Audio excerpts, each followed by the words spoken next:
How fun was it to do the milk truck episode of Raw with Stone Cold and the Alliance? Talk us through that whole experience. Oh, that was awesome.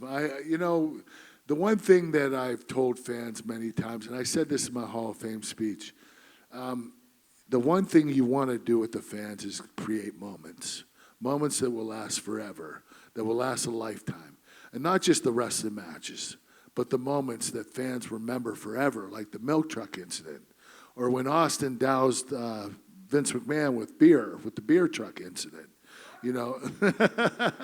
Don't start with that, please. I finally got away from it. I don't need it back now.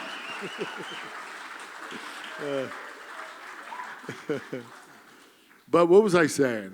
You made me forget what I was saying. Big moments, wrestling being about big moments. Austin with the Corvette, you with the milk truck. Well, these moments are what keeps the fans, interested, and what makes them fans for life.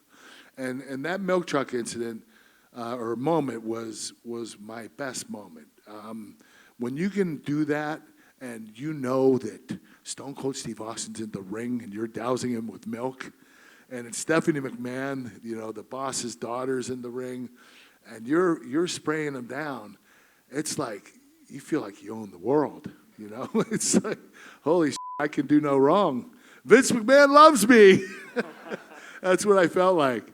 But it was a great moment and something I will never forget. The crazy thing is, the stuff that I doused them with wasn't milk; it was water. They had to pull a hose from the back, and they had to put this stuff inside the hose. It was white food coloring. So when I would open up the hose and spray it, the water would be white. And so it wasn't milk. There was milk in the cartons that I drank and threw at Stone Cold. But the hose was water. It was white colored water, which was pretty cool. I had to catch a red eye that night. And Raw was on from, I guess, in Sacramento, California. That would have been 6 to 9 p.m. 6 p.m. to 9 p.m. Yeah, it was 6 to 9. 6 to 8 p.m. because they were a 3-hour difference. On the East Coast, it would have been 9 to 11. So we're in Sacramento, and I get done, and I have to hurry to the airport because it's an hour and a half away. And my flight's at 11:30, so I would get there an hour before my flight. So I didn't have time to change. So I drank all this milk, and I had my sweats on that I wore on TV, and my shoes, they stunk so bad from milk. When I was driving in my car, I was like, oh, God, man, I'm gonna feel like an idiot on the plane. So I get on the plane, and I fall asleep, and I take my shoes off, and I set my shoes to dry, and people are going, what the f*** is that smell? And I'm going, oh, God, please, don't come over here. Don't smell my shoes, please. It was like that the whole trip. It stunk so bad.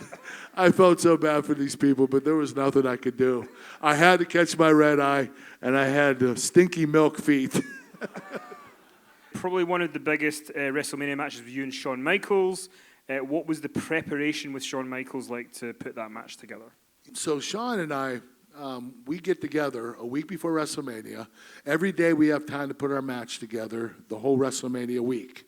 So Shawn and I sat down. I'm like, you want to get started on the match? He says, well, we're not gonna move around. We're gonna just sit here. I said, okay. I was used to like going over the spots and making sure I had it down. He's like, just don't worry about that stuff. It'll come in time. So I was like, oh God, here we go.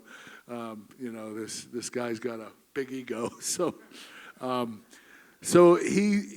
we end up bullshitting that day. We don't even talk about the match. And I'm like, oh shit. Like, we just sat here for 2 hours and talked about personal things. I was like, Shawn, when are we going to talk about the match? He says, come back tomorrow. So I come back the next day. We have like 5 days to get ready for this match. And Shawn says, okay, we're not going to go over it. We're not going to rehearse it, but let's talk about some spots. So we talked about a few spots and what we wanted to do. And the only move that we went over in the ring was Shawn was going to get me in an arm bar, and I was going to lift him up over my head, and he was going to drop behind me and sunset flip me. and get a false finish. We had to go over that to see if I was strong enough to pick him up. And that's all we went over. Everything else was talked about, but not rehearsed.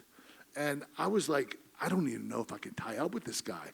Like, a lot of times you don't tie up with a person and you never get a feel for them. You don't know if you have good chemistry with them. You might have bad chemistry. You never know. Shawn didn't want to do this stuff. He didn't even want to tie up. So the first time I touched Shawn literally was at WrestleMania. It was my first tie-up with him, first anything that we ever did besides that one little spot that we just went over. And we had the best chemistry. It was like we worked together for 5 years. And I can't give myself credit because I'm not that kind of person, but Shawn has to be the reason. And, he's never had a bad match with anybody. If anything, he's had 4- and 5-star matches with everybody. But planning for it was unbelievable because we really didn't plan that much. And I had the best match of my career at WrestleMania 21 against Shawn Michaels. And that says the kind of athlete and superstar Shawn really is.